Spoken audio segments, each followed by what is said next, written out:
Hello and welcome to lesson 2.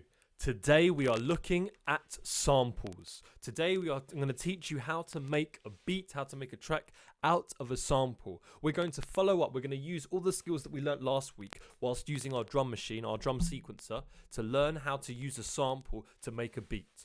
So first thing is, sampling is something that, whether you know the name or not, you are very accustomed to the sound of sampling. Most modern music today is built by samples and created by samples. What is a sample?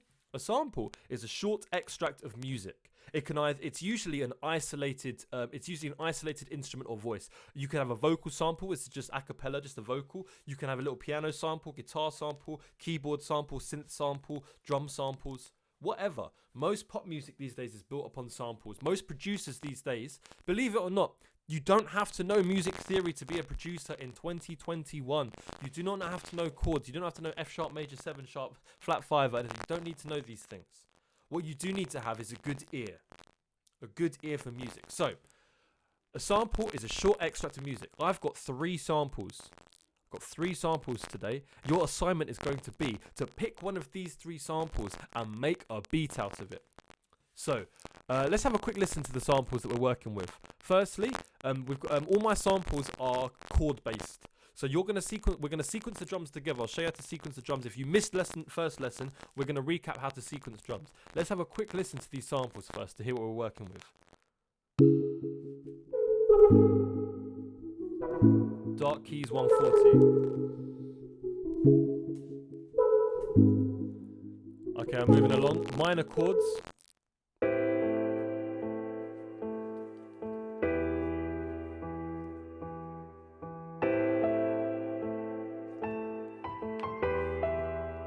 And we've got jazz guitar.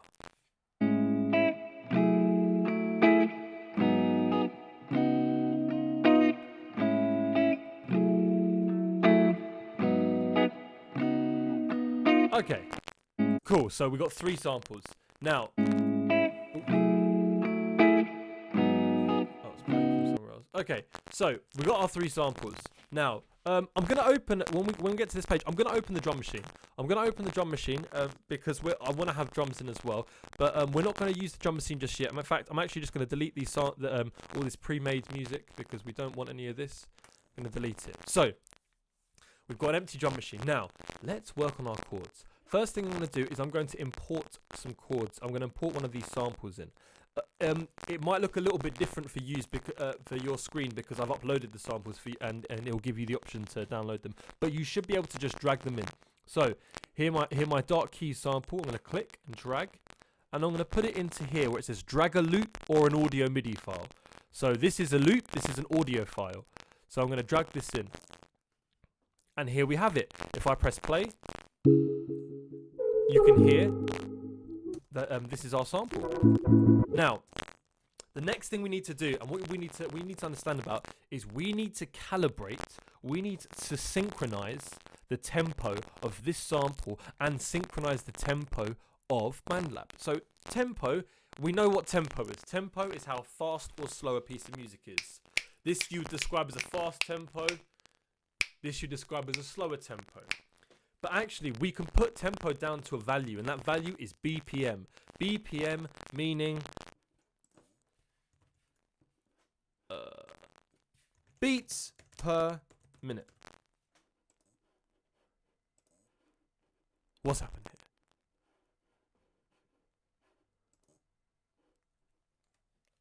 Oh, track automation. Don't worry about that. Okay, so BPM, beats per minute.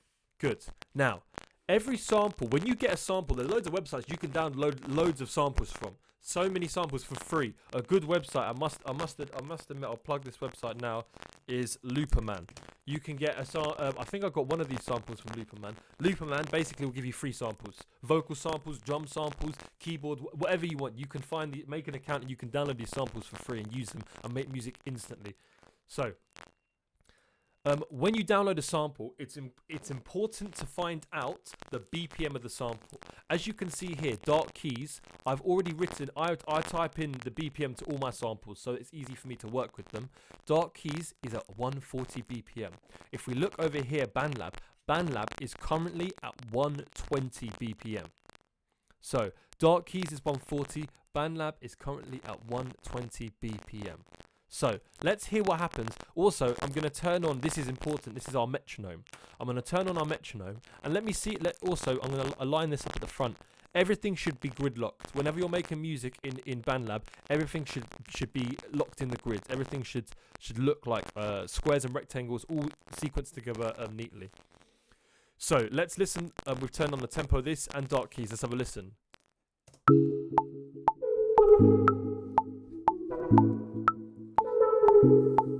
Hopefully you're able to hear that the metronome, which is that click sound, is dragging. It's slower. It's slower, so we need to increase the tempo of it. So Dark Keys 140 BPM and 120 BPM. Now there's a variety of ways you can do this. You can click and drag. If you click and drag up, it will change it. You can type it in. Me personally, I like, this is the same on most DAWs. I like to click and drag up. So I'm going to click and drag it up till we get to 140. And you'll notice that the audio file has shifted size as well. So let's drag it up to 140. Now, this screen here is this is a very important screen. This screen here has a lot of information on it. And this screen also is going to be, if your sample is out of time and you can't figure out why, this is probably why. Would you like to adjust existing audio regions from 120 BPM to 140 BPM? Do not press adjust. Do not press adjust. Do not press adjust. That's, if you look at the top here, audio stretching. BandLab is actually a very powerful program, and it has an algorithm inside that will allow you to speed up or slow down your sample. If you press adjust, if you notice, I've increased the BPM by 20. If you press adjust, it will speed up the sample.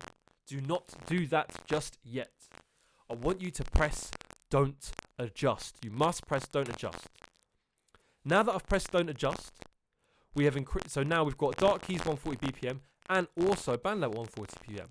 It's calibrated. Let's have a listen.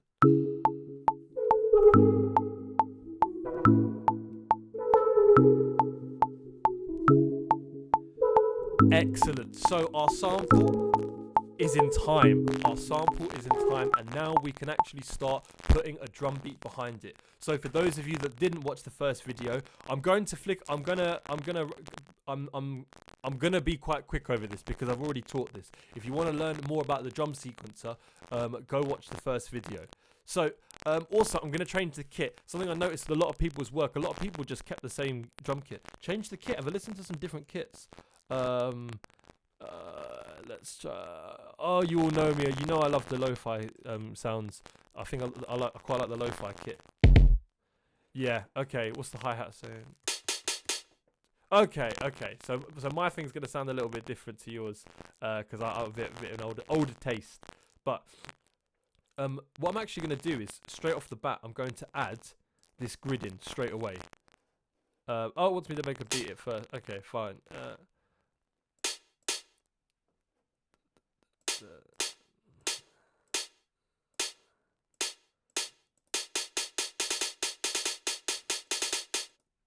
Let's do that. Okay.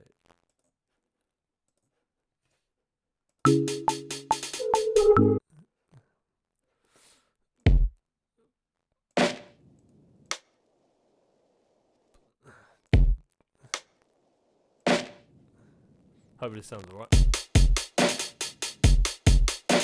No, we don't need this.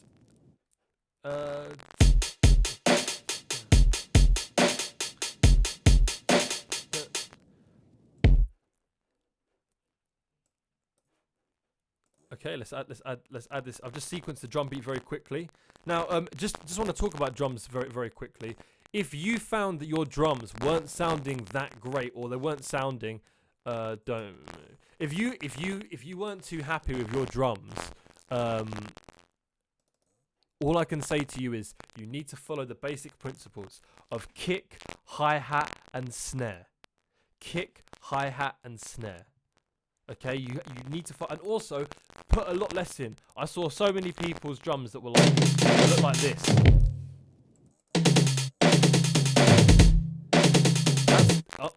there's a lot of information there, and unfortunately, it's not going to groove. It's not going to groove.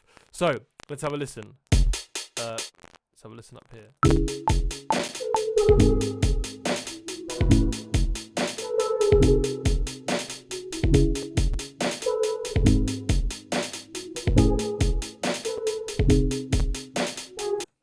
Cool. So I would probably, if I'm producing a beat, I would probably change it up a little bit. So I wouldn't keep the same thing as we've already looked at, having a variation, having a 4-bar variation where you can have a little something different.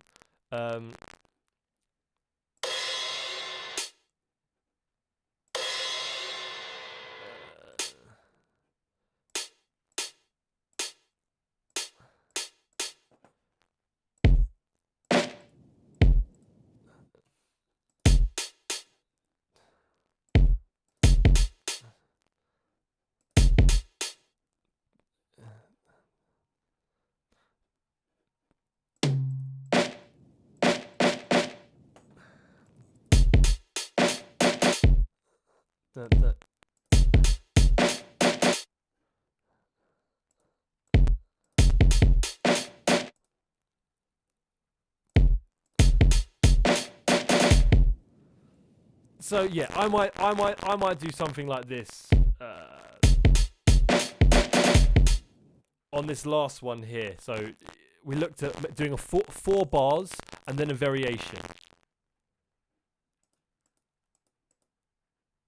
So we looked at doing 4 bars and the last bar being a little bit different. So I might add this in again. So we've got 3 bars of A, which are the same beat, and then that last bar is just a little bit different. Hopefully it sounds okay. Let's have a listen. You're gonna hear that last bar is just gonna sound a little bit different.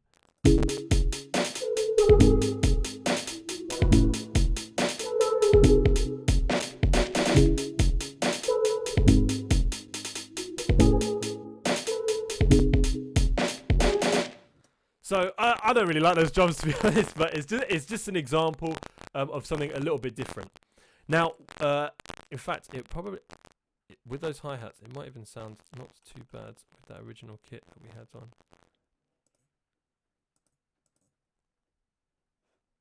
Drum pads. Just get that 808 kit.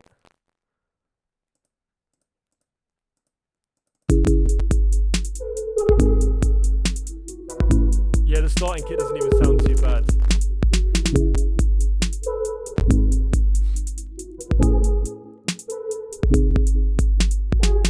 Yeah, the starting kit doesn't even sound too bad at all with this. You can also loop if you can loop your piece as shown in the previous video. If you click on this red bar and you click it along, click this red bar, it will actually let you loop the piece so you can listen to it.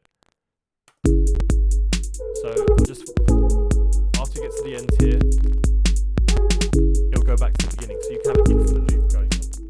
Now, I just want to go back. I want to go back to this BPM adjusting algorithm that I spoke to you a little bit about, because this here is also where you're gonna get an opportunity to let out some of your own personality into the music, because everyone's going to be getting the same samples. I'm interested to see what you can do with the sample.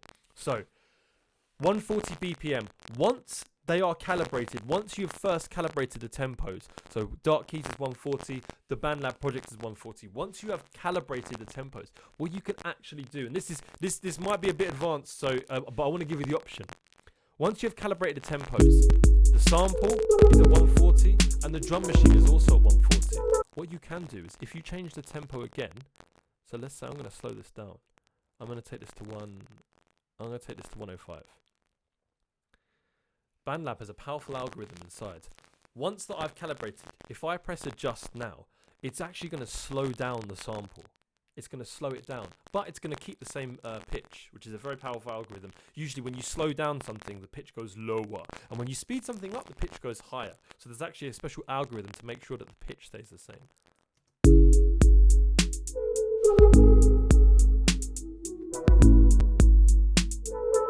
But before you do something like this, you must first calibrate. So this is sampling. So quick recap, you can drag in a sample and you can drag in whatever sample you want. You can drag in whatever sample you want. If I drag in, let me drag in this 150 BPM sample very quickly. Drag in the sample. Again, this sample, currently the project is at 105 and this sample is at 150. So I need to, if I just increase this to 150. Don't adjust. Do not adjust because you have to calibrate.